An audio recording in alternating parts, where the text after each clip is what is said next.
at you.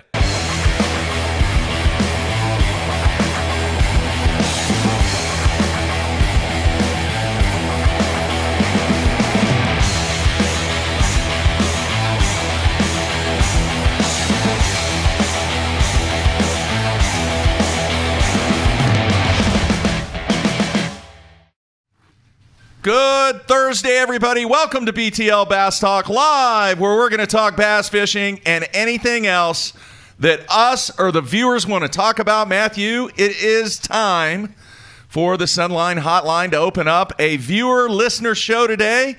Our fourth show of the week, and also I looked it up, our 22nd show of 2019. We're on a roll, and 22 shows in. We're giving stuff away today, Mark. Yeah, what we're going to do is for all the people that call in today during our show on the Sunline Hotline, we're going to give away a hoodie, and we're going to give away some Sniper fluorocarbon to one lucky caller. And the hoodie's pretty cool. Let me pull up a picture of it here. That's what the hoodie looks like right there. So one lucky winner, one lucky caller is going to get a Sunline hoodie. I don't know how much that is. How much is it? It's a good hoodie. $50? I have one of those hoodies. Do you? And I actually was wearing it about a month ago, and I was like, man, it smells like cat pee. And I couldn't figure out why. Well, I had the hoodie on the floor at my buddy's house who had a cat, and the cat had taken a leak on the sleeve, and I looked down at the sleeve, and I had cat pee on the sleeve. I had to pull over the highway, and I put the thing in the back of my truck until I could go get it washed. All right. It was not Izzy. It was not the BTL studio. It was not the BTL studio cat. But no, I have that hoodie. It's a really good hoodie. No. All right. Some things taking place down on the Louisiana-Texas border. No, nothing's taking place. Day 2 canceled. Too many storms, too much rain, too much lightning. Yes, that is not a good place to be when it is rough. We've seen the Elite Series there when it is rough. The problem you run into on Toledo Bend with all of the stumps and hazards in the water is you have one direction to go and one path to go in the boat lane, regardless of which way the wind is blowing, and you can get your brains beat in.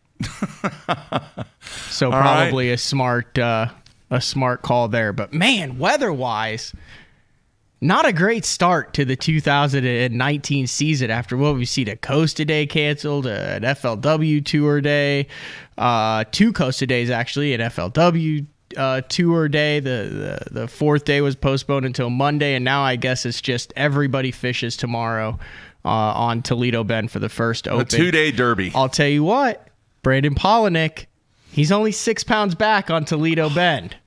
You know, we're gonna say this. I'm gonna say it. I really, really wish that there was truth serum, because I would like to take some truth serum and give it to a bunch of guys and ask them whether or not, hey, you think you might want to take a dive back on the other side where you came from, and see what they'd say. You mean go back to bass? Yeah. That's a can of worms. I don't know if you want to open. Yeah. And then the other thing I'd like to hear is some of the guys over at Bass or FLW say, you know, I really wish I would have got an invite. Yeah. But the only guy I've seen posting any provocative things is, shockingly, Randy Blockett. He's very active on the I think he just gets bored. Twitter and Facebook. This will get him fired up. Well, that's what he does. I don't know. True serum would be a great thing, wouldn't it? Mm-hmm. That would be a great, great thing. All right. Anything else you want to cover?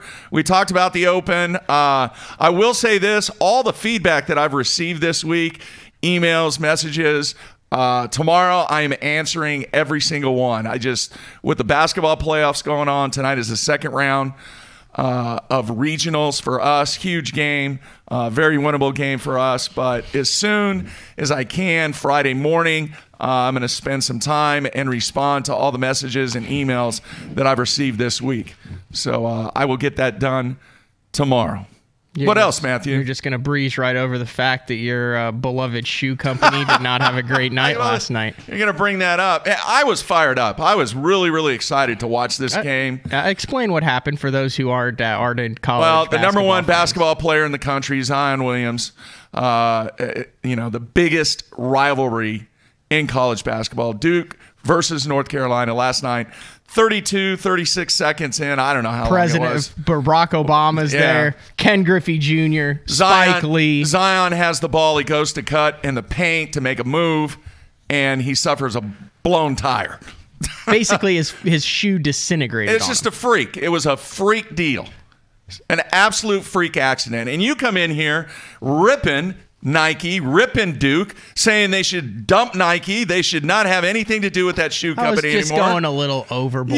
You were going off the cuff. So as soon as that happened, I had to be the only person in America or in the world that was watching this who immediately tried to draw a parallel to bass fishing for Zion Williams blowing out his shoe.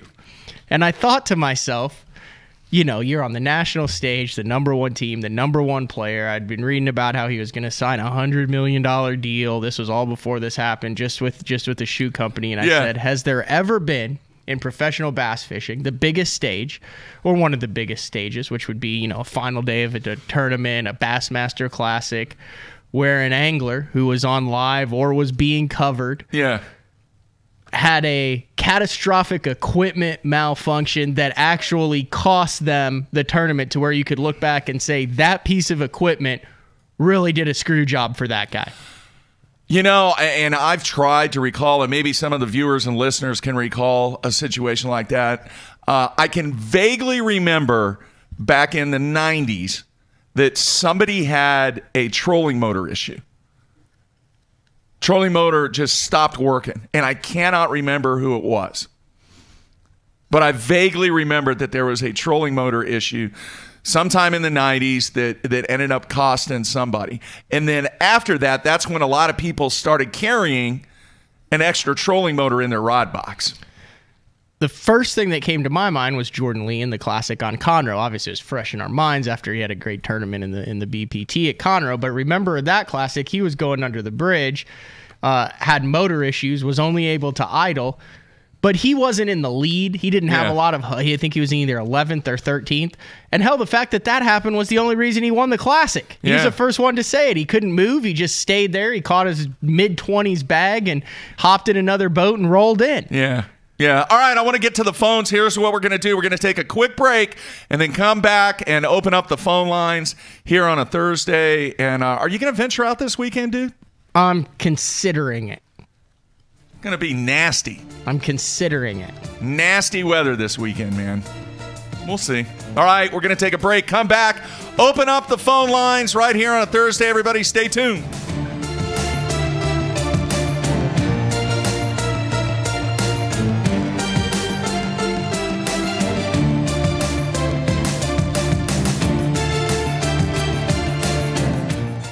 Sleek new design with easy control file. The clearest images underwater with uncompromising range. Live mapping from the touchscreen.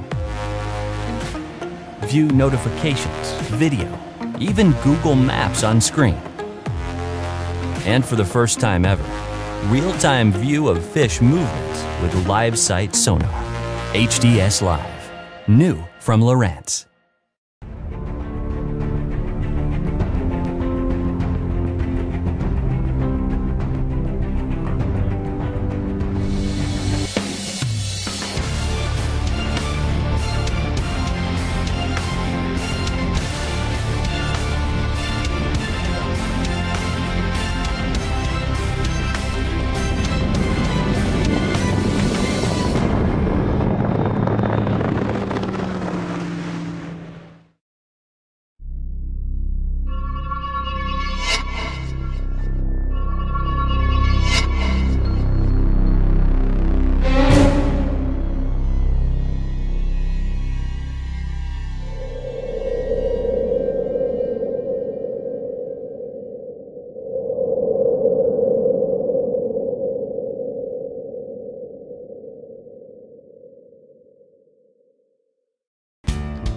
It's about the hours spent getting everything just right.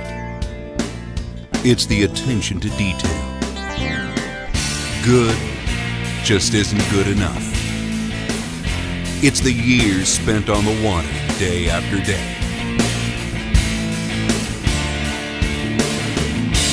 When you tie on a bait by Strike King, you're standing on the shoulders of legends. Pros depend on hydraulic jack plates to get the best out of their boats. Do what they do. Demand Atlas performance. Atlas gets you from the bottom to the top in less than 8 seconds, even with the big 4-strokes. And when you gotta turn right around and get that heavy load back up in rough water, Atlas's innovative design and American-made components will get you there with confidence. I'm at Depot. Just look for yourself. There's an Atlas jack plate on just about every professional's boat. The Atlas hydraulic jack plate. You can depend on it.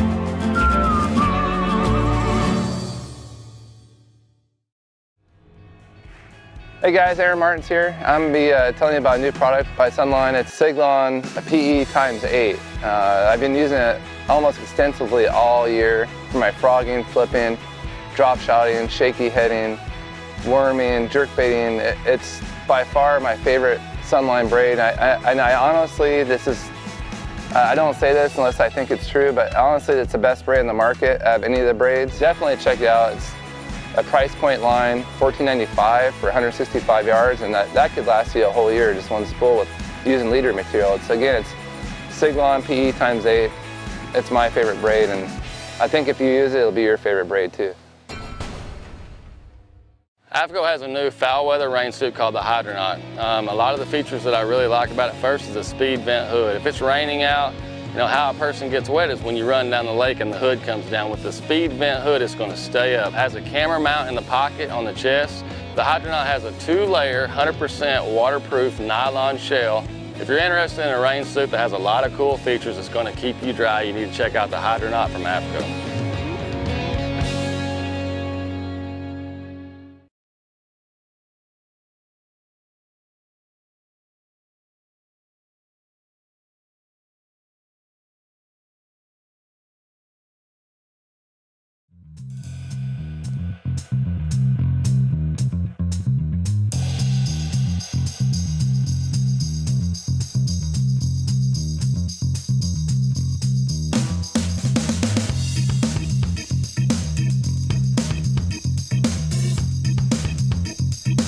All right, we are back on a Thursday. Going to go to the phone lines right away.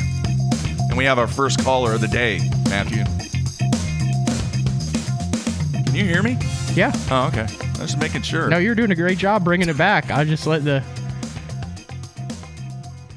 All right. Well, let's go to our first caller. Let's see here. Brian in Minnesota. Brian, how are you, man? Hey, good morning, guys. Doing great. What's on your mind today? I just want to say you guys are doing a great job. Love the show. Glad you guys are doing it more often. I'm currently laid off, so you're giving me some entertainment in the mornings during this week. Cool. So appreciate it. Cool. So I'm up in Minnesota, and I'm kind of a dad. I club fish, right? I'm like on a weeknight club league. Not a serious tournament fisherman, but, I do dabble just for fun with some buddies and that kind of thing. And I just think it's kind of interesting with the whole BPT and MLF thing. I got an anecdote. So I have a friend who just started fishing a couple years ago, bass fishing. I take him out on my skeeter all the time, and he just bought a kayak. So he's a guy who's kind of hyped up on it in the last couple of years, really just kind of getting into it through me and a couple of my friends. And he is, like, glued to the BPT. Like, he's sending me text messages during the day, and he's just blowing me up about it, asking me all these questions, and he's just like, I don't think he's missed a minute of it since they've had their first 2 events. And it's kind of interesting because he didn't even know there was a Bassmaster event going on last weekend. He didn't care at all. Like, wow. He was just totally into the BPT thing, watching it on his phone at work, sending me clips like on Facebook. Like he was just eating it up, right? And then I have another buddy of mine who actually fishes in the Costas out of Minnesota, drives down, and he is the exact opposite. He's like blowing me up about everything that's going on bass. He's sending me text messages about that. Doesn't even care about the BPT event. And I just think it's kind of interesting, the split that I'm seeing between some of my friend groups about how my friends are hardcore bass fishermen and fish tournaments. They're all into the FLW and bass still, and they think BPT is kind of like third fiddle. And I have some other people who are casuals and are kind of getting into it, and they are like just obsessed with the BPT, like love the BPT. And I think the appeal is that the BPT is something you can just jump in and out of during the day and know exactly what's going on in the tournament. I think there's a big appeal to that to people who don't care about the marathon of a 5-fish limit tournament, and like I can just pop in, like you guys are basketball guys, like just popping on a basketball game and know exactly what time it is in the game, what the score is, who's got what points. You know what I mean? It's something you can just tune in, know exactly what's going on, watch it for a few minutes, tune back out, go do work or whatever. And then, I think there's an appeal to that to a casual that the FLW and bass doesn't have. That's a great point. And at the same time, and I never really thought about that. So I think that's an excellent point that you bring up. The other thing is, though, when you flip it, you already know what the drama is, and the conclusion is done at 3:30 or whatever the time is. Mm-hmm. So you have closure.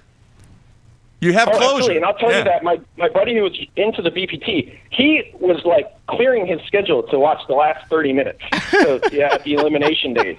He was like, oh, I'm not missing it. Like, you know what I mean? It's like, you know when that drama's ramping up in that last half hour, and you're kind of dropping what you're doing just to watch every last second of the clock tick off. And it was funny because the BPT's feed dropped one of those days on the last 15 minutes of one of their elimination rounds. The feed they pulled it from the website. Like, it was gone. And everyone was like, can't see the elimination. There's your opportunity for the BPT to where, you could set your phone for alerts. There's 15 minutes left in the round. Phone goes off. Oh, got to turn it on. Watch the last 15. Yeah, it's interesting because the BPT has been very responsive on Facebook Messenger. So, like, you can kind of shoot a messages and be like, hey, your feed's down. And they're like, responding quick. So they got a social media team that's kind of, like, monitoring this stuff and responding to people with kind of messages going, oh, yes, we know about that. Sorry about the inconvenience. We're working on it, getting better, blah, blah, blah. So, I mean, they're out there. They know that people are having problems with the feed, and, they're having some stability issues, and they're responding. So, well, yeah, they've got 895 people working for them. They better have someone monitoring the Facebook.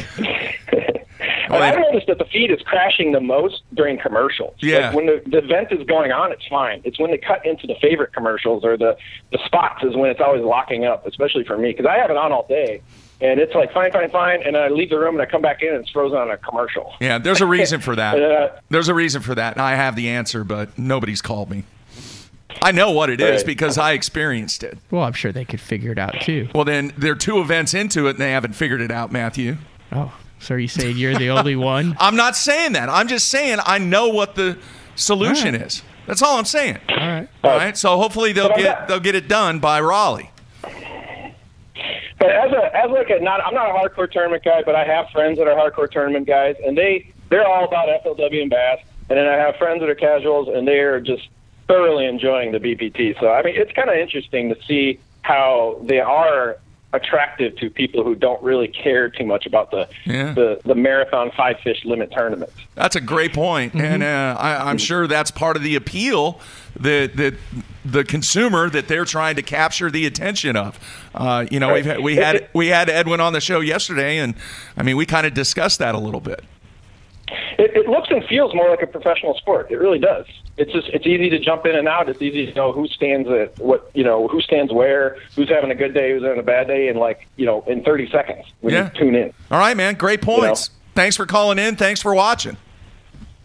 Yeah, I like them all. I'm watching everything, so I don't really care. Hopefully that's the way everybody is. All right, man. Stay warm in Minnesota. Oh yeah, we got 8 inches of snow yesterday. So. Wow. Yeah, I got Mount Fuji going down at the end of my driveway, and I'm like inside putting Power Pro on my spinning rods, ready. Like, okay, come on, spring.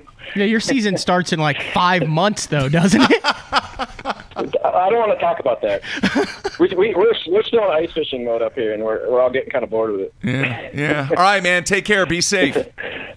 Yeah, take it easy. All right, see you. Or to just keep it a list of who's calling in, and then we'll cut it up and then draw at the end of the End of the show. So Brian from Minnesota. All right, let's go to our next caller. Let's see here. Who's this? This is Luke from Missouri. Luke, how are you, man? I'm doing good. How are you guys doing? Doing well. What's on your mind today? Oh, not much. Just sitting around. I was wanting to get some of your guys' opinions on. Major League Fishing keeps saying that they're going to come up for a way that everybody can fish the format. I don't see how that could possibly be done in my mind. Matt? It seems like an awful lot of work to me. Please, if they're in the people they're trying to get into the sport now, they have the attention of some of the, of the main crowd, but they want the newer people. Do you think those new people will participate? That's a great point, but they also need to have the guys who fish that want to be a part of it and participate too, because they're also a lot of the main consumers. But I will say this whole thing is new. While it has been a concept for Major League Fishing for a number of years, depending, on who you talk to, on the brainchild and how long they've been planning it, really this thing was announced actually on September 11th. So it's easy after 2 events to look back and say, oh, this thing's established. When are we going to have a qualifying? But you've got September, October, November, December, January, February. This whole thing is 6 months old before we'd even heard of it. And now that they've had 2 events under their belt, I would say look at what they've been able to do in 6 months with the anglers who left BASS and FLW and what they've been able to develop. If they want to develop a feeder system based on what they've been able to do with the Bass Pro Tour, I think that's well within the realm of possibility. Well, it's in the planning stage. They've already talked about it. Boyd has mentioned it several times, and so many of the people that are on the board of the BPT and Major League Fishing have talked about how they are going to roll out a grassroots program in the future. Now, what it's going to be and how it's going to work, we don't know. But I know it's also very important if you listen to the Brandon Polinick interview, if you listen to a number of the guys' announcements and the reasonings behind it, obviously they have told the anglers behind closed doors something that has convinced them, because one of the main talking points of these guys is to be able to look at a kid and say, here's the steps A, B, C, and D. Now, we don't have those steps yet, but they're coming. So I guess be patient. Is the only thing I could say. Yeah. My deal was you hear about them talking about trying to bring new eyes on the sport, and I get that, but I feel like the old eyes are going to be the ones trying to qualify to fish these tournaments, in my mind. I actually asked some BPT officials, some Major League Fishing people who work for the organization, just about that and kind of what their plans are on that, and I got an interesting response that they kind of look at it more like UFC. Like, to get the UFC contract at the top level there, is there like a clear path to the UFC? Not really, but you're still bringing new fans into the fighting game, and people are still watching it knowing that it's not like if I win this fight, and this fight, I get signed by the UFC.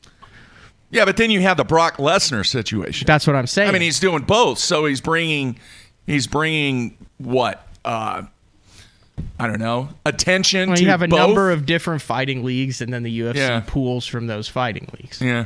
But it'll be interesting to see. I'm just as interested as the next guy is to see how this is going to pan out as far as the minor league. Because there's got to be somewhere for these 10 guys who suck for 3 years to go when they get knocked down. Yeah. Yeah. All right, Luke, good question, man. Thanks for calling. I want to say one more. I think Matt brought up a great point yesterday about the bladed jig being the best MLF bait that may be. Absolutely. I think because that thing. In a lot of just catching fish situations, just works.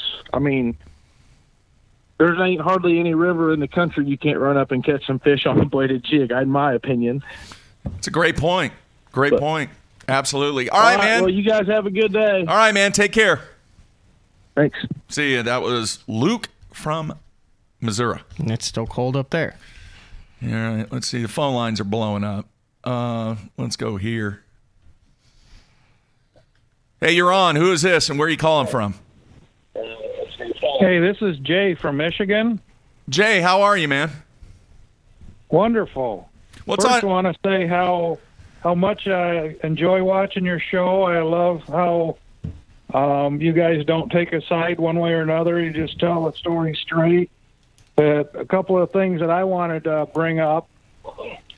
One of those is there's been a number of other sports and hobbies that have tried to modify their programs to make it a TV version or more acceptable to TV version, and it hasn't worked. You know, it just, once they start changing things, they take away the core values of what the people like. Now, obviously, you're going to pick up some people that aren't the diehard fans, but just like, for example, in basketball or hockey or even golf, which you've talked about a lot of times on the show, there's only a number of people, no matter how good of a program you put out, that are going to be interested in that. And so it's going to be really tough to get past the bringing in the new people into the sport. And the more you change it, I think the more you lose the diehard people who were there because of what was the sport was in the beginning. Okay. Fair point. Would you agree, Mark, that this is that this is a risk? That MLF is taking a risk and it's a huge risk. And know that it is a risk? You would admit that there's a risk involved in this? Absolutely, because the product that they had in place was a solid product, and they were accomplishing what they wanted to do, both financially and from a marketability standpoint. So, yeah, it's a huge risk. I mean, look how much money they're spending, dude. Anytime you spend that much money, there's a risk. The other thing that I would also say is some of the other things that we've seen offshoots of other sports that tried to do kind of side stuff. Has it ever been done with the top guys in that sport? Or has it always been additional people playing that sport while the top guys stick with their traditional format? I can't think of anything. Can you think of anything, Jay? Well, no, not necessarily that's done that, but one of the things that kind of came to my mind was, you know, like the Arena Football League or something like that. Yeah. Or even with NASCAR, the more they change the rules, which changes the sport, you lose some of the people who didn't originally, or they were there for what the original program was, and now it's different. Yeah. So, yes, maybe you've made something more TV friendly, but like you had talked about the other day also, you've got a whole different group of sponsors you're going to have to bring in, because the mom that sits at home and has the kids in town that has absolutely no interest in going out and fishing but would watch the show is not going to go out and buy a $400 rod and reel. Yeah, fair point. Mm-hmm. And you can look at it from both sides of the fence. You have, guys like Edwin on and Boyd on who are talking about it, expanding the sport, bringing more people into it. And then you have a guy like Matt Herron on who said, hey, these guys left for a TV show. Yeah. Both sides of the fence there, both valid points. Yeah, and my opinion is, it'll be really great. Obviously, we want all of these to work out and have their own spot, but it's going to be tough when all of the big name people that are there, which I've gone and followed them for many years, a lot of those, the reason why we followed them and why they got to where they was because of the way they used to fish. A true fisherman still, I can go out many days and catch 50 fish. But the person that I look up to in our local tournaments is the guy that can go out and get the biggest fish all the time. Fair point. That's just the way I was brought up, Yeah. Knowing that I can't always go out and catch a 6-pound fish, but I can go out and catch the smaller fish. It's just kind of the way it's always been. Case in point, the two nicknames, the BBS, the Big Bass Specialist, Dish Monroe, Big Fish, Bobby Lane. I mean, you don't have, You know, you don't have don't go there, man. Numbers Larry coming up to the stage. Well, 1 pound Paul. No. But no, I understand the what you're one saying. other thing that I'd like to say is, you know, I watched the Bass Live shows, and even though the big name people left, the ones that are there are as good as sticks as a lot of those people would have been. They went to the places, they found the fish, you know, and obviously you're not going to know 100% because they weren't there side by side fishing. But the new people, it's new names, but they're catching the same fish that would have been caught by somebody with a fancier boat. No, that's a great point. I've had a lot of guys say the same thing. And there's a blog out, a couple blogs out too. But I mean, if you think that Rick Clunn would have gotten blown away with his 98, 99 pound effort in the first tournament, no, he'd have been right there in the mix to win that thing, regardless of who he was fishing with when you're averaging 25 a day. Yeah, yeah. All right, Jay, man, we appreciate you taking time to call. Thank you. All right. Love your show. All right, Keep it stay up. warm. Thank you. All right. Ready for another one? Sure. We're going to try and get to as many as we can. Let's see here.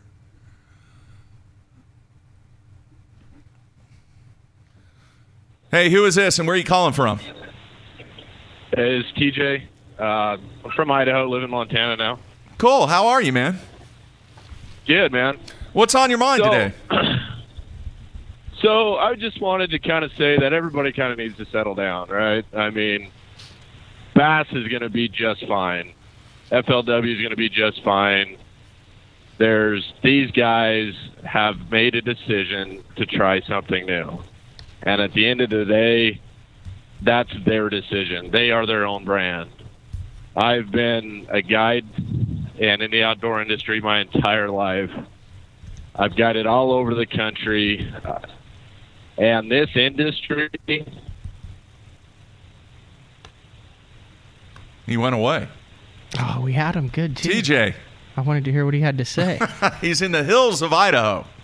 Can you tell what his number is for when he calls back? Pursuit a few days ago. And that is... They're not going to get the soccer moms from Chicago to watch MLF. Okay. But what they are going to be able to do is, because outdoorsmen like outdoorsman things, with this format, it's going to attract a lot of those eyes.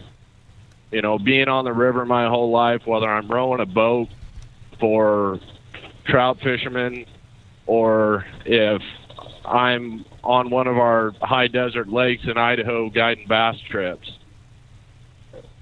all these guys are a fan of fishing.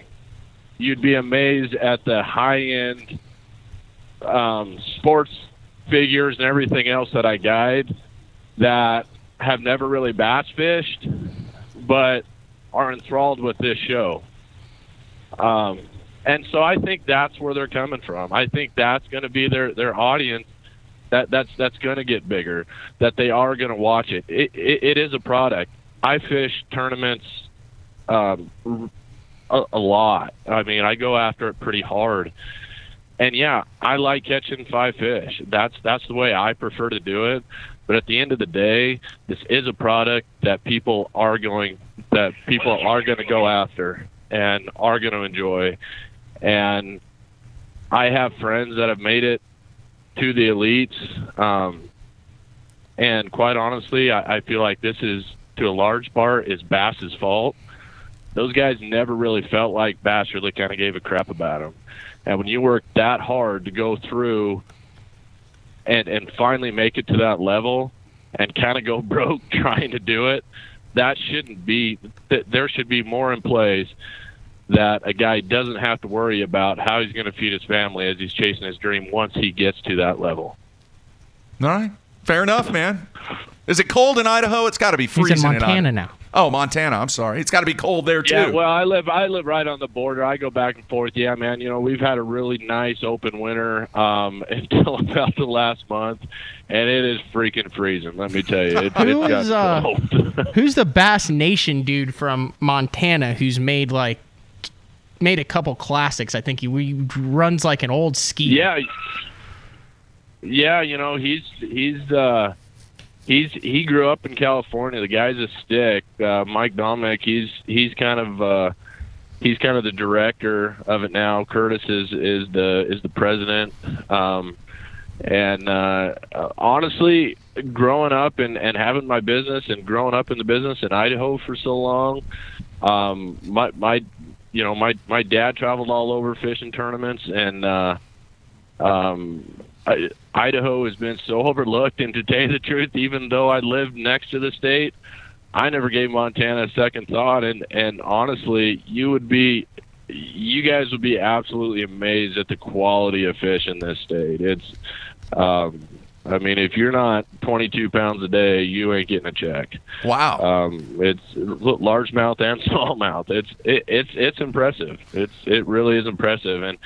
And Idaho is hands down the most overlooked state as far as phenomenal fishing and some of the most versatile lakes that you'll ever come across. And like I said, I've been all over and been able in this industry growing up in it to participate on lots of different lakes, and it's pretty phenomenal. So yeah.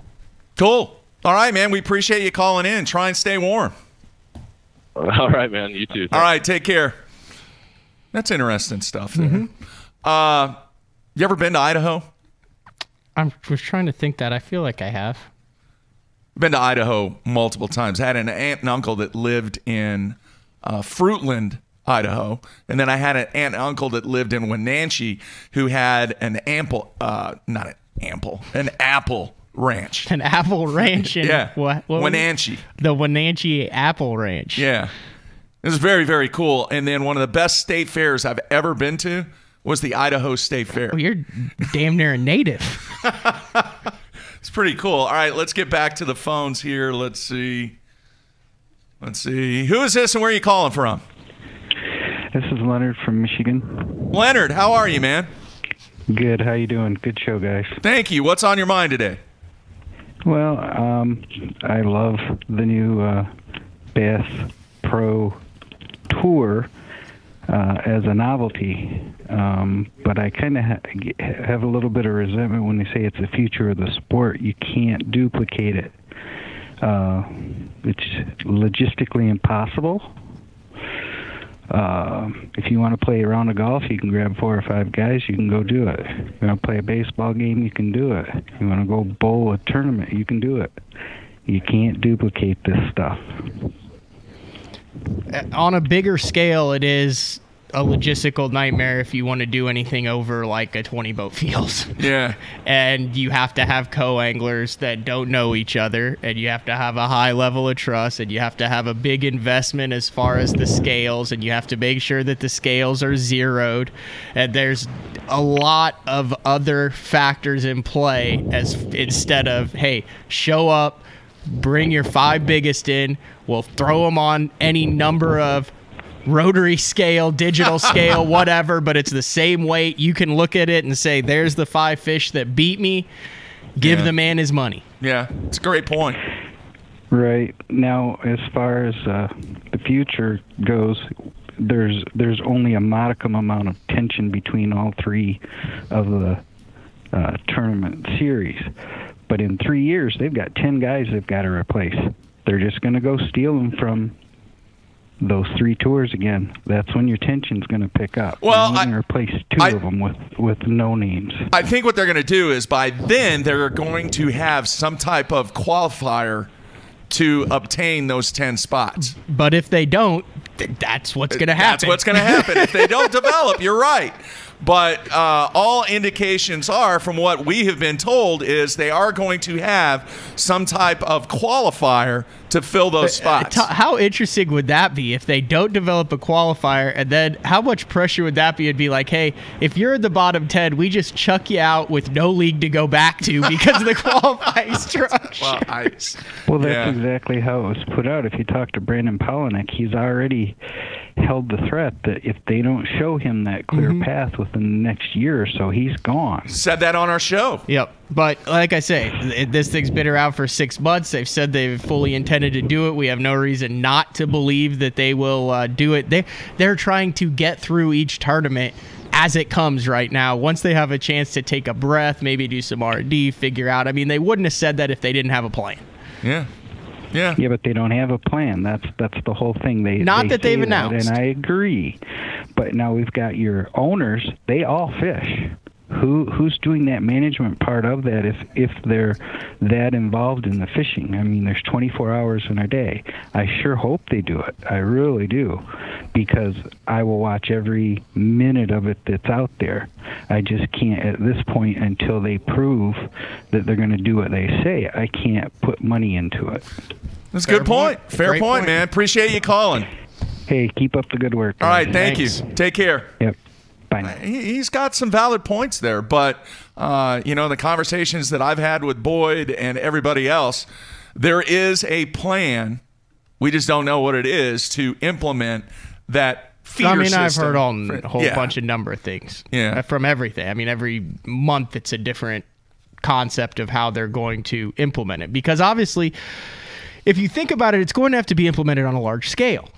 It's not just going to be, I wouldn't believe, 40, 50, 60, 70. I mean, it would. And maybe I'm just not smart enough to think outside the box like Major League Fishing does, but I'm thinking an open, a Costa size tournaments with region. So you're talking 150, 200 plus boats. And if this is after 3 years as wildly successful as they're hoping that it's going to be, you're going to have full fields. And let's say you do 3 regions with full fields of 250 boats. I mean, are you going to have to qualify? And I haven't heard any of this. Are you going to have to qualify on a catch, weigh, release format? Are you going to bring fish in? And then, I mean, how is that going to work on a big scale like that? A lot of stuff in the works there. I think it's the perfect opportunity, too.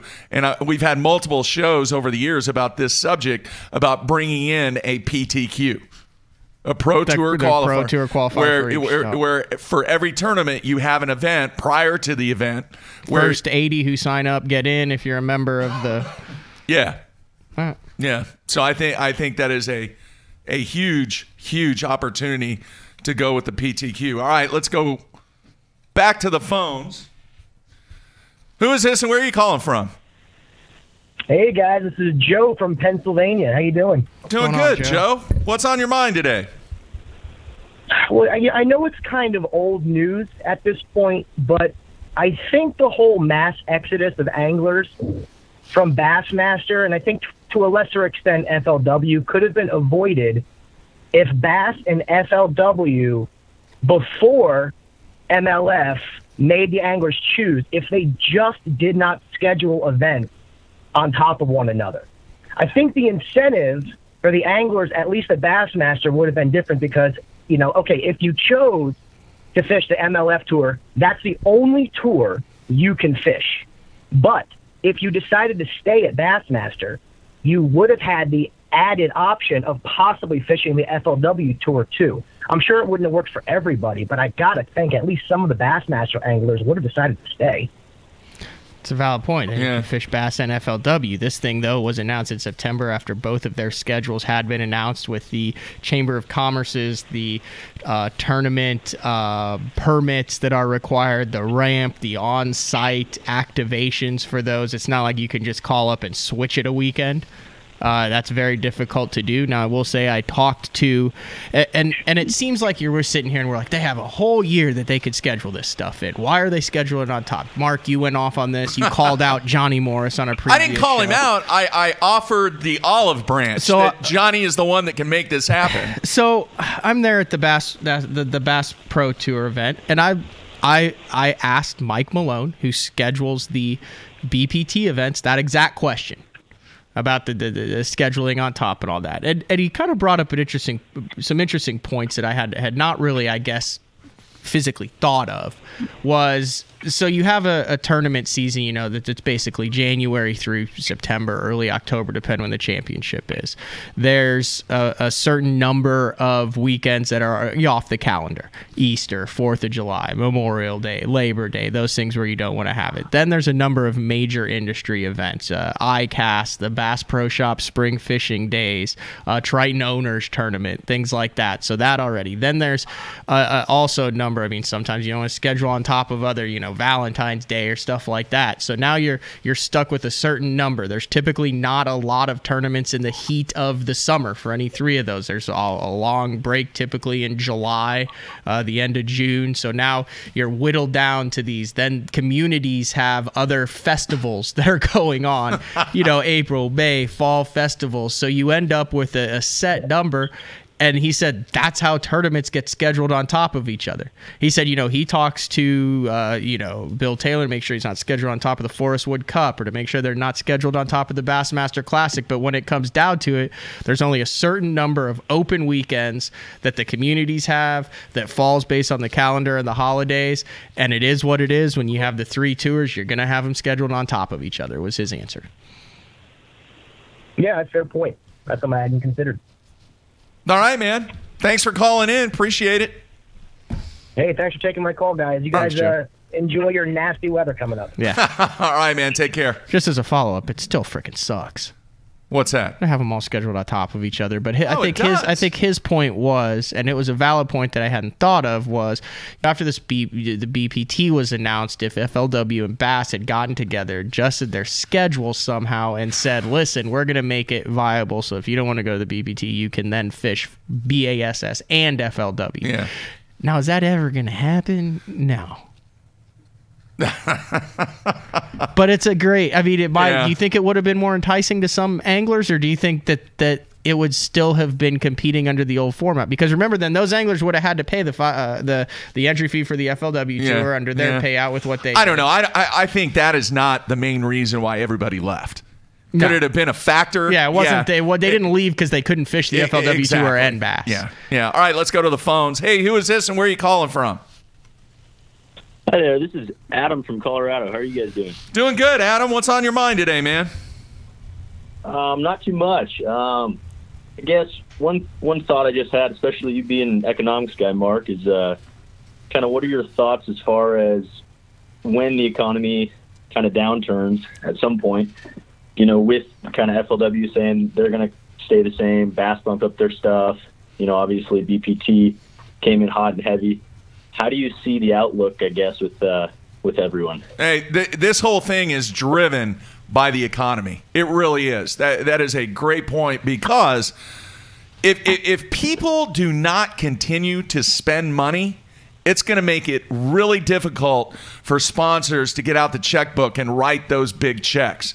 You know, I was blown away when I saw some of the ads that appeared both on the Bassmaster website and on Major League Fishing on the price of some of the boats today. Dude, it was 15, 20 years ago where you could buy a 20-foot bass boat with a 225 and spend $23,000, $24,000. Now, they're advertising a sale or a promotional price in the $70,000 range. You know, they're spreading the payments out. It is a matter of, as long as the flow of money continues to generate disposable income, things are going to be okay.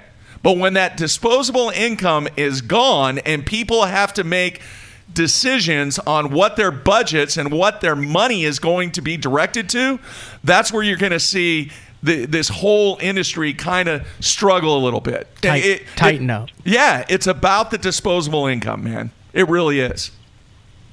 Sure. Do you agree with that? Yeah, no, I think so. And I mean, basically I was a college angler, and I'm kind of just in my first job and stuff out of college. And, you know, I always look back at kind of old tournament stuff, and you look at, you know, just the late 90s and that kind of thing, the amount of money that was getting pumped into, you know, just events being $1 million for the Forest Wood Cup and that kind of stuff. And it's just crazy to me I just am skeptical, I guess, about the next cycle, the next downturn, what kind of happens with all the money in it. Right now. As long as people continue to make good decisions and invest their money wisely, and the unemployment rate stays low, I mean, you got to think about how good that the unemployment rate has been over the last 5 years. It's been really, really good, and people have had jobs, and people have made decisions on their discretionary income that, hey, I want that $50,000 bass boat, or I want to be able to fish 24 weekends a year. That's what I'm going to do with my money. That's the decision that I'm going to make. Well, when that money starts to decrease and that money starts to go away, now decisions have to be made, and most of the time, families, married couples with kids and people that are just the middle class and the lower middle class, that's when that decision starts to happen on, we got to spend more money over here, and that disposable income decreases. So right now things are great. I mean, the boat business is fantastic. The tackle business doing really, really well. The other thing too, and Matt and I have talked about this on the show, is fuel cost. You see a dramatic decrease on the amount of boats on the water across the country when that line on what you pay per gallon starts to exceed $3 a gallon. That's when you start to see a little bit of decrease. But right now, man, things are really good. And as long as the economy continues to roll on like it is, and we get a few things straightened out with the whole trade situation and everything like that, I really think this is a good time to be involved in this industry. Sure. No, completely agree. All right, man. Thanks for calling. Sure. All yeah. right. You guys love the show, and have a good one. All right, man. Take care. All right. You disagree with any of that, Matthew? No, that's right. All right. I mean, I know I go fishing more when you can fill it up in $1.80 a gallon than when it's $3.50 a gallon. The fun fishing trips increase, when you can tow your boat and back and fill it up with gas for less than $100. Yeah. I mean, I remember it wasn't how many years ago that it was, when it hit $3.50 a gallon, you had to really decide if I did personally with the paltry salary that you paid me, whether I wanted to spend those hard-earned dollars to tow my boat down to Arbuckle or not. Do you remember the first time that we went to California? Yes. And we were in sticker shock. No, you went to California before I did. You guys went in 2008. I did not. But I remember Harold Allen and I talking about, holy crap. It was like, what, $4.50 a gallon? Yeah, it was $4.69 a gallon to fill up the boat. I mean, it was a huge, huge investment to go out to the West Coast, and I think that's part of the reason why some of the trails. I don't think MLF's going to make a trip this year. No. Can you imagine taking that entire? They're not going anywhere. That entire showcase that they have, the money that it would cost to get that to the West Coast. Barnum and Bailey Circuit. Holy moly, man, that is a ton of money. So. All right, man. Phone lines are open right now. We still have a few minutes left. If you want to try and call in and ask us a question. There was something on the instant feedback. They want to know, what do you think it's going to take to win the BFL this weekend on Grand? The same it always takes, 18 to 20. It doesn't matter. Somebody's going to find them. And then you'll have the big drop-off, won't you? It might only take 4 to 5 pounds to get a check, but 18 to 22 pounds. Yeah, I agree with you. Somebody will find them. I saw someone the other day. I fished that one back in 2015 that it took like 2 pounds, 8 ounces to get a check. Still took 18 to win. Yeah. Hang on. Calls are coming in now. Hey, who is this and where are you calling from? Bill Barnes. Bill, where are you calling from? Pennsylvania. All right. What's on your mind today, man? Bill Barnes. Bill, where are you calling from? Pennsylvania. Turn the show down in the background. Yeah, we're getting feedback from it.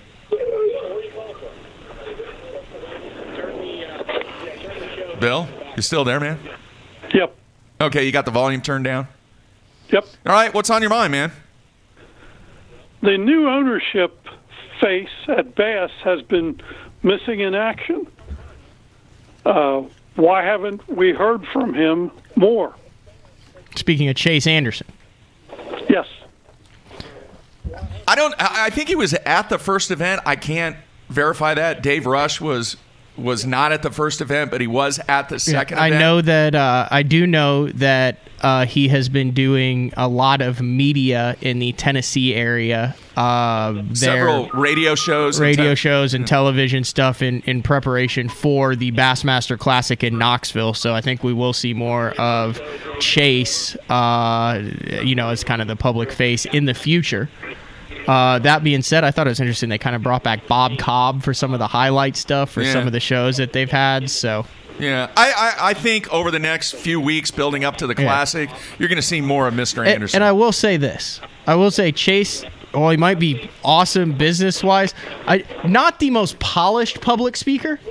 Fair assessment, Mark? I haven't seen him. So, I mean, I've seen him when he was on Ike Live that one time. Yeah, and that's I don't about think it's like his favorite thing to do. So there's some guys. Some people are like there's that. some guys that are like way better behind the scenes. Yeah. And some guys that are. But I think you're going to see a lot more of Chase as the Classic approaches.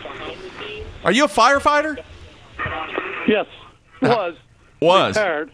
Okay. Yep. Chase was at both of the first two Elite Series stops this season in person. All right, there you have it. You received word via text from a reliable source. Okay, there you have it. So he was at the first two events. All right, anything else, Bill? Do you think the new ownership in Bass feels they were misled by what happened after they bought in? By what happened after, the mass exodus? Yeah, with the purchase of the Anderson Group, and then what happens after that? I'll let you take that one. I just think that it was a culmination of a number of things. Mm-hmm. I don't think that was part of their due diligence where they went around and they asked every single angler, hey, man, you planning on bailing? Hey, here's why I don't think they were misled. These anglers didn't know till the last second they were leaving. I mean, I've talked to these guys behind closed doors where they were like, I was walking around my house sweating because I knew that I had to make a decision in half an hour and I didn't know what decision to make. So it's not like all these guys knew they were leaving and were like, oh, we need to sell this thing. Like it was these guys, I would say over half of these guys really struggled with that decision. Yeah, I agree. And here's the other thing. I think a lot of stuff that has taken place with Bass has been a result, obviously, of the mass exodus. Yeah. Agreed? And the new ownership and their commitment to rebuild it. So it's actually, there's been a lot of positives that have come out of it since they purchased it. Yeah. All right, Bill? All right. All right, man. Thanks for calling. Good work. All right. Appreciate it. Good questions. Yeah, that's a great question. We've got a lot of non-traditional bass fishing states called. I mean, when you think of, the Texas, Alabama, Arkansas, we've had Minnesota, Michigan, Montana, Pennsylvania, Colorado. Yeah. I like it. Yeah, that's good stuff. My source said he's not that reliable, but he was at the first two. All right, we'll take a couple more calls. I want to ask you this, though. For a number of years, really one of the main ranking systems to rank the anglers is the Bass Fan Rankings. The Bass Fan World Rankings. Now, because of the new format and the way that event is structured with the zeroing of weights after rounds, is that ranking system still relevant? Yeah, because they're ranking on their finish. So there's still a finish. Yeah, but hang on. You can have somebody that wins 2 rounds. It doesn't matter. The format, dominate. I know, but the format is to take the format away. There's still a way to finish first and a way to finish 80th. So the guy who finished first, then you can rank. But then you have the tiebreaker and all that statistical stuff. I understand, but there's still a first and there's still an 80th. I don't think they're relevant. I really don't. I understand what you're saying, especially because it's such a different way to get first through 80th, but there's still a first through 80th. So they're comparing a first through 80th finish on the BPT to a first through 75th finish on the Elite Series and a first through 170th finish on the FLW Totally Tour. different format, though. We'll talk about that later. If you finish first in each one, you still finish first, and first place is first place regardless of your format. Yeah, but if you're picking apples and picking oranges, who's going to pick the most apples and pick the most oranges? Everyone still has a bunch of fruit. We could go on It's this a one. fruit picking contest, not an apple picking contest. All right, let's go back to the phones. Who is this, and where are you calling from? This is Austin from Alabama. Oh, now there's our Alabama guys. Yeah, Austin, man, what's on your mind today? Hey, a few Saturdays ago, I went to a birthday party around noon on Saturday, like I said, and I walk in and Major League Fishing is on. And there was a group of about 30 people, so made me curious. I said, I'm going to ask how many people just nonchalantly watch this or know what it is. And nobody knew. And nobody really seemed interested in watching it. Huh. And there was even some fishing people there. And I was kind of, hey, you ever watch this? No. And they were even leaving to go fishing after the birthday party. They were leaving from there to go fishing. Wow. And I still think we're kind of selling to the same group that we have, I guess when I hear Boyd say, well, we're trying to sell to a different audience. Well, for some reason, it's still not getting across to them, if that makes sense. Yeah. Mm-hmm. Now, where about in Alabama was this? I'm just curious. We're close to Gunnersville. Okay. So you're right in the middle of it, Yeah, it's man. obviously either a rerun of one of the cups or the latest select that they had it, or the latest select that they had in Oklahoma if it was a couple of weeks ago. But it wasn't like someone had pulled up the live stream of Toho. It was a TV show. Right, yeah. Yeah, that just happened to be on. Because I've walked into like a Chili's before, at around noon and been like, that's Greg Hackney on the Chili screen. Yeah. Because there's just a lot of people that fish that just don't watch fishing or really know anything about professional fishing. It's not like you can go somewhere and you want to strike up a conversation about football or whatever. It's just if you're kind of lost if you want to talk about fishing. Mm-hmm. Let me ask you this. People. Let me ask you this, Austin. Are you a viewer of what Major League Fishing is doing? Yes. Okay. Would you be willing to pay? And I'm just going to throw a number out there: $10 a month, $120 a year, to get exclusive content to Major League Fishing and to be able to watch one specific angler that you're really interested in during his entire week? I don't think I would. Okay. I don't think I would do it. All right. I don't think so. There's so much free information out there right now. That is a very curious question that I'd really like to see what the fans, are they willing to pay? Are they willing to pay for exclusive content? So that may be another path that they go down. Yeah. Just with the two different tours going on, you can barely keep up with what's going on now. I guess what you're getting is if you want to follow one angler, Yeah. Yeah.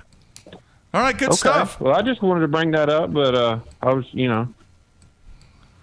I'll keep listening. All right, man. Thanks for calling. Good show. Okay. All right, take care. All right, bye. Wow, Gunnersville. We'll be there soon. That's interesting. Yeah. All right, let's go to the next call. Hey, who is this and where are you calling from? Hey, Mark. Hey, this is Rick at Joe Gibbs. Rick, how are you, man? Good. Man, I've been hanging on the phone. Never done this. I feel like I'm waiting to be the 20th caller to win Bryan Adams tickets or something. That's pretty funny, man. No, my Adams. my DJ skills are not that good, so no, we're not spinning vinyl. I say Bryan Adams, I'm dating myself here. Yeah, you are. A lot of guys probably don't even know who Bryan Adams is. Hey, man, you guys had a great week last week. 1, 2, and 3. Yeah, man, it was. Hey, the stars aligned and it all worked out. It's they've been there. 27 times, and this is only the, I think, third win for us. Yeah. We got to enjoy it while it's here. It's pretty amazing that all three cars pretty much survived the 21 car pileup that took place. That was incredible. Yeah, if we're joking, man, if there was one more wreck, we may have won just by the sheer fact we're the only ones left in the track. Wow. But yeah, man, it was a good weekend. It was a special win for the whole team here, due to a lot of other behind the scenes issues with the loss of JD and stuff. So yeah, it was really, really good, man. It was, all right. We're enjoying it. All right, cool. What's on your mind today, Rick? Well, hey, the reason I call, and we've chatted a little bit in the past, but my whole thing is, number one, I don't take sides. I think the Bass, MLF, FLW, all fantastic, and I think what's not harped on enough is that it is all fantastic. It is simply bringing more attention to the sport across the board, and that's what really matters. Now, as far as going forward, I think what MLF is intending to do is to grow the sport, and I think they understand the need to grab the youth market. How they're going to do it, I know we don't know yet. Bass seems to have already done that. They don't talk about it as much, so to speak, but capturing the youth segment is what is going to continue to grow the sport forward. Just like NASCAR, they're trying to grab the younger market because the old fans, no offense to anyone with age, but what I mean is they will eventually fade away. So the whole idea is you've got to grab the youth market because especially the young kids, the parents support the young kids in whatever it is they want to do. And if you get the kids into it, the parents will automatically follow. My son's a perfect example of it. And I've got a lot of friends with their kids, and it's the same thing. And now we're all, cheerleaders for bass fishing. Never thought I'd say that 30 years ago, but here I am. I'm with you. And a perfect example, Bass is here right now in Norman for their Open, what used to be the Eastern Regional. I guess they call it an Open now. Originally, a couple of the kids from the UNC Charlotte team are staying at the house, which are friends of my son, my son since graduated out of college. But they originally told me that there's like 140, 150 teams. Well, last night I went to the meeting, which is being held right over here near Stone's Throw from the race shop, and I talked to Hank Weldon over there, which, by the way, Matt, Hank says you're quite the stick. Fished against him back in the day. Yeah. But they had not 140 or 50, they had 250 teams. Mm-hmm. He told me they had to cap it, or so to speak, or as he put it, if it wasn't for some procrastination by some of the college students, which, we all procrastinate, kids more so than the adults, he said it would have probably been up to about 330 teams. And it just keeps growing. I mean, it is amazing the growth of it on the youth side. And I'm just a cheerleader for that is my bottom line. And I think I hope more and more people see that and recognize it. And, more corporations will get behind it and so on and so forth. Cool. I feel like I could kind of talk a little bit about this since I was actually a product of one of Bass's first youth organizations ever, which was the Casting Kids. It was before the Junior Bass Masters and before Collegiate. And I mean, I literally didn't know anything, went to a tackle expo in Decatur, Illinois, and the Assumption Bass Masters had the Casting Kids where you could qualify. Anyway, ended up going all the way to the Classic in Greensboro on this casting competition. That's how I decided I wanted to be in the industry. So I have a soft spot for that.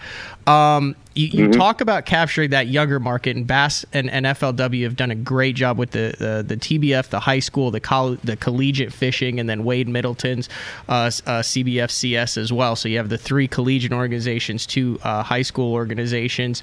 But the thing that I see coming, and we've talked about this, and actually we've talked about this with a couple anglers, is right now on the Guggen Squad's YouTube channel, they're doing a documentary on the BPT.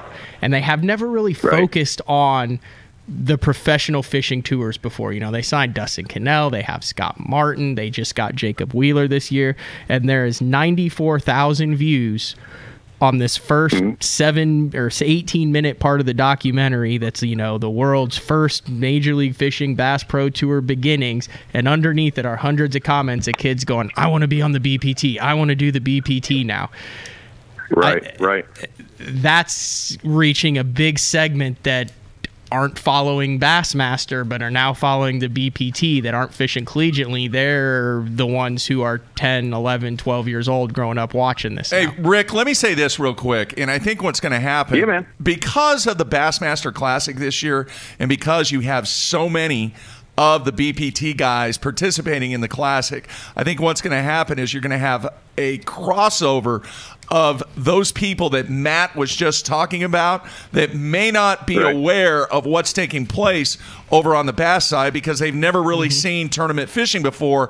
Now they're going to get a double dip of these guys who are participating on the BPT, but now they're also participating, and it's always going to be this way, the greatest event in professional fishing, which is always going to be the Bassmaster Classic. Which brings it full circle back to what you started the call with, was this whole thing is awesome. Yeah, exactly. Yeah. I couldn't agree with you more. And you're right. The Bass still has the coveted Classic. And I talk to guys here at the shop, and everybody watches everything. They do everything. They follow it. But every one of the guys in my age bracket are all, but Bass has got the Classic. You know, that's what you constantly hear. But it'll all marry up, and in the long run, it's all great, man. Hey, and one more quick thing: the couple of students who were staying at my house, they took over the Bassmaster's Instagram or Snapchat or whatever it is yesterday. And they put together some videos and sent them out. And last night I said, "Bill, tell me about how to go and that part of it." And he says, "Man," he goes, "we were shocked." He says, "We put up a few videos." He said, by the end, they had 16,000 views in the first hour, and by dinner last night, there was up to 35,000 views off of their just few minutes. And I was kind of really, excuse me, I was just like really impressed with that. I was like, wow, couldn't believe it. Very cool. All right, Rick, man, I'll give you a call later on today. Yeah, man, anytime, man. I'm here. All right, thanks for calling.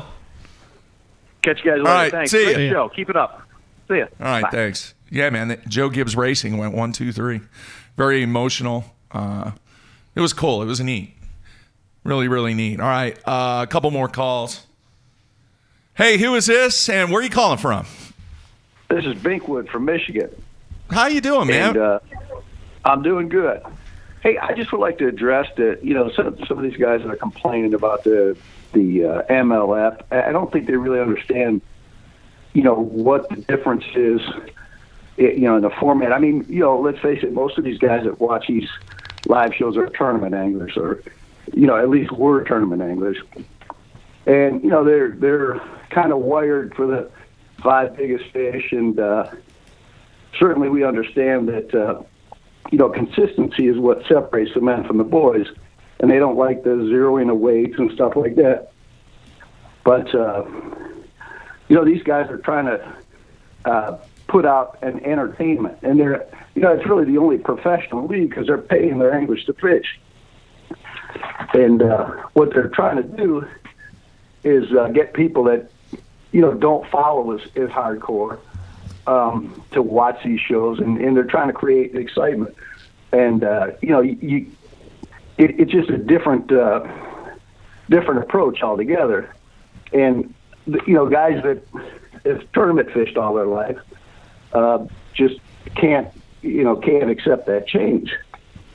Change is difficult sometimes. It really is. Right. Well, yeah, it is. But, again, you have to look at these guys are getting paid to entertain. They're paid entertainers now rather than people that are gambling for each other's money. And, there's nothing wrong with gambling. There's nothing wrong with gambling with each other's money. I mean, that's fun. It's legal. And most of us like to do it. But this is just a different product altogether. And I don't think people are, realizing that. It's a good point. That's and, very good. Yeah. So, anyway, that's pretty much all I got to say. Hey, this is a great show, man. I listen to you all the time. All right, man. Awesome. Thanks. Appreciate it. You take care. Thanks. All right. See you. No, I agree. I mean, remember when the cameras first came in bass? It was a major inconvenience for certain anglers. Oh, yeah. We had one of them on the show yesterday. Good point. But just in the short amount of years, I mean, now I'm at these tournaments and I got a camera tomorrow. Yeah. I mean, the guys are jacked about it. Well, it's a big part of what they can do but they to promote. Understand that, Yeah. and they understand the entertainment value on it. Does that mean that there's still some guys that are nothing distracted. It's a competition. Yeah. Everything else is a distraction. Yeah. Does that mean that they're wrong? No.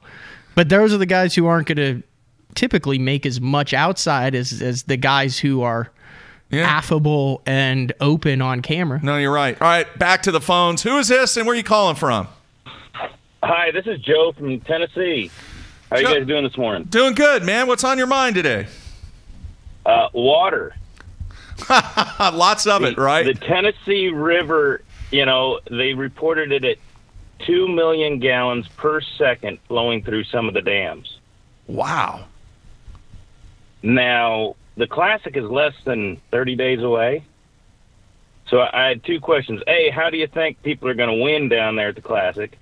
And B, just for talk's sake, what happens if the water's unfishable because of the amount of water flowing or height?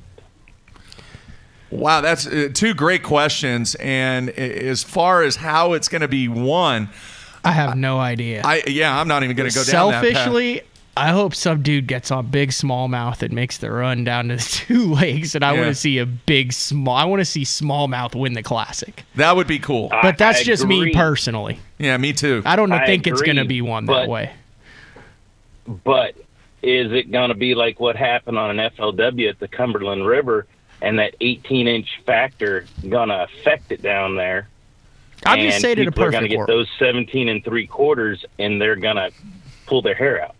In a perfect world, some guy finds 18-inch smallmouth. But really, honestly, I haven't started enough research or work on it or talked to enough guys about it to even be able to speak intelligently on that. What do you think? I mean, you live there. What do you think? Well, I'm on the other side. I'm up near the Kentucky Lake, so we're dealing with the Asian carp problem that's been beat to death. But we are having commercial fishermen up there, and they're starting to take some of the fish out. So, and people are getting educated, so that's a good thing. I personally got burnt in a BFL Super because it was an 18-inch limit, and I had to throw 2 17 3/4 smallmouth back. Wow. And that hurt. That really hurt at the end of the tournament. Wow. Is it a deal where if the river is unfishable, though, they could just put in at Tellico or Loudon and then this trailer go back? From there? I haven't fished down there. I'm all in north, Kentucky, Barkley, and up there. So I have not seen that part. That was just, the what if. What's the backup plan? Because Mother Nature's not been nice. She's been crying. Somebody needs to make her kind. Give her a hug or something. I don't know. Matt, get on that, man. Yeah, I'll just go out of this. You can take care of Mother Nature. Sweet talk of Mother Nature in Tennessee. All right. I mean, we got 4 more inches of rain coming, and we just got 6. And of course, those viewers that don't understand, the Tennessee and the Cumberland River system are backwards. They flow south to north. So we got to look at the weather south of us to see what's coming. I hear you. I'll be there point. the first week of April for the Coast on Kentucky Lake, so I'll be starting to keep tabs on that pretty dang quick. Yeah, sounds like that might be a little nasty. Well, check my phone number out, and if you need, give me a call. Oh, there you have it, man. All right, thanks for calling, Joe. Dial-a-bass on BTL. Hey, there was a guy, his name was Richard Altman. Have I told you this story? No. He was a bowling proprietor in Oklahoma. Sounds familiar. He owned, 4, 5, 6 centers. Yes, this is where he started the Dial-a-Bass hotline. That's what he started. Toll free. Dial-a-Bass. Yeah, before the internet. Yeah, you've told this story. It's and great. You could call and it'd say for fishing information on Grand, press 1 or dial 1 and you'd ring it up and it'd be some dude giving you the juice. That's right. He lives down on Lake Fork now and doing very, very well. All right, one more phone call and then we're going to pick a winner and give him a Sunline hoodie. Lucky 13. This will be our 13th caller. Yeah, that's a good deal. So we want to take one more call. Phone lines are currently open. Man, it's been blowing up the entire show, Matthew. Very, very short breaks. I know people have been calling in, getting busy numbers or busy signals, or rolling over to the voicemail. And I don't even know what the voicemail is that I have set up on this. We might need to set that up. The other thing is, two things real quick as we wait for our final call. Make sure that if you're listening to us either on iTunes or watching the replay, that you go into iTunes and please give us a review and rate us 1 to 5 stars. That is an enormous help to keep this thing going. And then any comments that you might have, keep the comments coming in on YouTube. And then also feel free to email myself or Matt at any time, mark@bassown.com and matt@bassown.com. We love the feedback. Tomorrow, Matt, as I mentioned earlier, I'm going to take time out tomorrow to answer all the emails that I have not responded to yet. And, man, you've seen a couple of them. Very, very well put together thoughts on some of the stuff that's going down. Yeah, one of the emails I just wanted to publish as a featured story. It was unbelievable. So I can't thank everybody enough for the feedback that we're receiving. All right, let's go to the phones. Who is this and where are you calling from? Hello? Yeah, who is this and where are you calling from? Hey, this is Nick. Actually calling from the home state here in Moore, Oklahoma. Oh, right down the street. What's up, Do Nick? what? We're right down the street, man. Yeah, right off 12th and Santa Fe. There you have it. Right down the street, real close by. What's on your mind, Matt? Yeah. What's on your mind, Nick? I was just calling in and chat with you guys. I mean, I've kind of noticed where I've kind of had to choose one or the other to watch, over the past month on, like this past weekend, whether I wanted to watch them catch spots up on Lanier or, Texas fishing down at Conroe. Mm-hmm. Which I don't really know, I kind of like that fact, but I don't like having to choose, I guess, so I'm kind of torn on that, but I agree. I was the same way. I was at the BPT down on Conroe, but I also had my phone pulled up. I wasn't on the water, so I was switching back between the live streams, and I would find myself going, "Oh, you mean Zaldane caught another 4-pounder and I didn't get to watch it?" But in the meantime, I was watching it happen, and then by the time I'd watched him for a while and he hadn't caught any, I go back and there's a dude who was in, 25th who had moved up to 10th on the BPT, and I'm like, "Oh, I missed that too." Yeah, I did get to see Evers catch that giant, though, on that drop shot. That was cool. Yeah, Very that cool. was cool. Very cool. All right, Nick, man, be safe. You fishing the PFL this weekend? No, I'm not. All right. Probably a good choice. Going to be a little nasty. Yeah. A little chilly. All right, man, take care. Be safe. All right, good talking to you guys. All right, take it care. All right, I can't end on 13 callers. We got to go one more. That's lucky 13. No. I am very superstitious. No, you're not. One more phone You're call, not folks. superstitious. Yes, I am. Okay. When I played baseball, you do not step on the first base or the third base line Dave at any Lefevre time. has 13 on the side of his boat and truck that's I literally feel like 8 very, foot very tall. bad for I'm going to him. get you a number 13 jersey now. I had no idea. Oh, yeah. You and, was it Paul Elias? Petrified of the 13. Yeah, I'm not. Or maybe it's Spiders. Yeah. No, I think it's 13. Like, I remember one time there was the hotel we stayed in for the FLW Cup. What did they have there? A 13th floor? A 13th floor. Are you freaking kidding me? So anyway, we got one more caller then, and I have all these pieces of paper. It's got the name of every person who called in today on it. Yeah. I got all 14 very shortly. Yeah. We're 13 for 13. I kind of hope that just to prove a point, the 14th one is. Come on, folks. Help me out here. I can't end on 13. That will ruin my day, give me bad mojo for our big game tonight against Cache High School. Very winnable game, Matthew. And if we win, then we play the number 1 team in the state on Saturday. They scored 92 and 96 points against us in our previous 2 meetings. 96 in a high school game? Dude, they're incredible. They really are. They have 1 loss during the entire season to one of the top schools in a class that is actually higher. So I expect good things to happen tonight. Hopefully I'll be in a great mood for Monday, and we'll talk about next week here in a moment. But it is time to go to our final call of the day. Hey, who is this and where are you calling from? This is William Jackson from Indiana. Wayne, what's on your mind today, man? Wayne, you there? William or Wayne? Yeah, it's William. William, I'm that's sorry. why, because you called the wrong name, Mark. I'm sorry. William. Sorry, it sounded kind of funny on my phone. Hey, I missed some of the show, so I'm sorry if I'm repeating anything that you guys already touched on. But the first thing I wanted to talk about was the BFLs dropping in numbers since they raised the entry fee, it seems like. Yeah. I did notice I got an email from a viewer, and he's in the South Carolina area, and that first one on Hartwell a couple years ago had 180 boats. Last year had 140. This year, right around 40 boats. Yeah. What do you think at any point do they reevaluate their situation with that and adjust entries, or? I really don't. I don't know like what other factors went into that. It could have been. There's a whole bunch of factors just other than $50. I would imagine.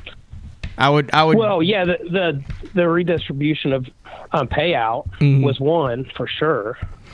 I don't know. It's a weird. It is weird though, and I did notice that and have had a couple of people. I'll be interested to see how many are at the first one on Grand here. But like I said, we're supposed to have nasty weather, high winds. So I mean, it's not exactly like let's go out and have a good time fishing this. You really got to want to fish it to sign up for it. So I think you got to let all of the divisions kind of get underway this year, get started. We've only had a couple so far, and really look at the numbers based on that instead of just take a smaller sample size of the very early tournaments in the year. No, that's fair. Yeah. All right, good stuff. What else? The only other thing really is, I think my only gripe with the Major League Fishing, the Bass Pro thing, is really the commentators. If the guy that they brought over from FLW is a great great commentator, and he's on the water, maybe JT Kinney should be out there. Yeah, there's been some discussion about whether or not flip flop Rob Newell and JT, but JT's I think really kind of settled into that role. Here's what I'm really anxious to see is because he knows Florida so well. And I think he did a great job these first two events. Let's see what happens when he gets to a body of water that he may not be as familiar with. JT? Yeah. Well, he did Conroe. Pretty familiar with that. I mean, how do you break down the bowl? It's pretty easy, you know? Well, because he's in a that's backwater what it is. fishing a seawall. That's pretty much it. All right, but I think they did a great job the first two. But once again, there was a lot of knowledge that made really his insight even better because he had so much knowledge on that body of water. Okay. All right. Well, great show, guys. I appreciate it. All right, man. Take care. Thanks. Bye. All right, we're going to draw it out of the hat? Yeah, real quick, I want to ask you a question, though. Chris in Michigan wants to know, have you ever touched the Stanley Cup? No, I haven't seen the Stanley Cup. I have. In person. I haven't touched. Here's what I have not touched. I have never touched the Classic Trophy. Even when they had it up there, like at the press conference and stuff, you never walked up there? Oh, no. Even when I was shooting the 20 feet deep with like Randy Howell and all that stuff. Yeah. And, I had, I say literally too much on the show, but I literally had 4 Bassmaster Classic trophies surrounding me between Boyd Duckett, Chris Lade, and Randy Howell and Jordan Lee, and never touched it. Yeah, because the saying goes, you touch the cup, you never Yeah, win. I just doesn't feel right to touch it. I actually have a picture with the cup. I remember with your son. Yeah. Pretty cool. All right. I got Bill. I got Brian. I got. Well, just give me a number. Well, I'm just making sure people are in there. Okay, hang on here. I got them all written down, all their names written 14. down on the pieces of paper. I'm gonna take this Quality Bill AFCO hat, put all the names in there. That was horrible, and man. let you pick it out of that. I'm just All right. letting people know. We got Bill, we got Brian, we got TJ, we got Leonard, we got Nick. Was one of them Binkwood? Yes. I got Binkwood. All right. I got Austin. I got William. I got Joe from Pennsylvania. I got Joe from Tennessee. Yeah. I got Jay. I got Luke. I got Adam. And I got Rick. You nailed it. All right, let me draw one. We had the Bill Dance signature hat up there. All right. One of these. Just get one. And our winner is Binkwood.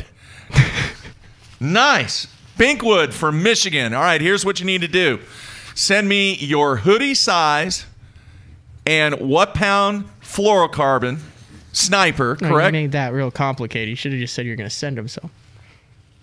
Well, no, we got to send him the right size. What, are you kidding me? Who doesn't use 12-pound fluorocarbon? No, I'm talking about the hoodie. Oh, the hoodie size. Oh, Yeah. I thought you meant line size. I was like, no, what? No, I don't want to send the guy a small if he's No, I hear you. a double X. I hear you. So send me an email, mark@bassown.com, with your hoodie size and then what pound Sunline fluorocarbon sniper that you would like, and we're going to get that to you and get you hooked up, styling and profiling in a brand new Sunline hoodie. All right, Matthew, it's been a great show. I love doing these shows. The fan feedback has been tremendous, and I think we need to do this more often. I don't know if we can do it. I like the once a month. Yeah. Let some stuff build up beforehand. Yeah. It was great. We were 14 for 14 today. Everyone, I look at things very good stuff. All right, next week, still working on the show. I know one of our guests is going to be Miles Burkhoff, the FLW angler. Yes. He's off to a good start in the FLW Tour season this year. Decent. Had a great performance at Sam Rayburn. Do you have a TV show too? I don't know. I have no idea.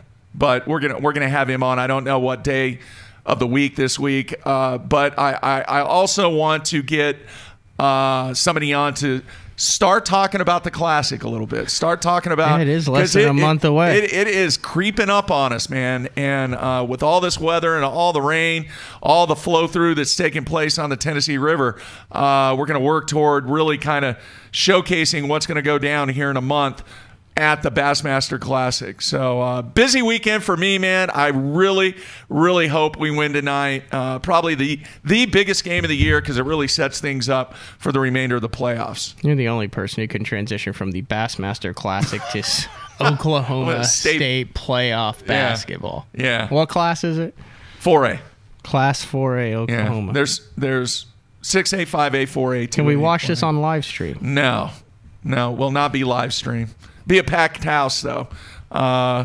It's just cool, man. State basketball playoffs in Oklahoma. Not as big as football, but it's pretty big, and can't wait for tonight to roll out. So I want to thank... They canceled the BFL on Saturday on Grand. I just received word. Did they really? I don't know if it's true. I just got a text that said that. I guess Really? I should have actually checked it, but that's what I just got a text about.